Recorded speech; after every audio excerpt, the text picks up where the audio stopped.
Ramazon oyini xavfsiz o'tkazish uchun bu muhim 3 ta firibgarlik sxemalarini bilib olishingiz kerak. Birinchisi, zararli APK fayllar.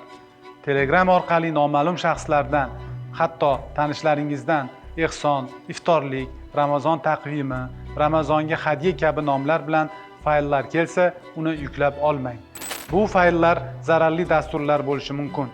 Firibgarlar ular orqali telefoningizni masofadan turib boshqarishlari, shaxsiy ma'lumotlaringizni o'g'irlashlari mumkin. Ikkinchisi, soxta xayriya yig'inlari. Telegramda soxta kanallar ochilib, og'ir ahvoldagi bemorlar nomi bilan video va rasmlar tarqatiladi. So'ng bank kartasini pul o'tkazish so'raladi.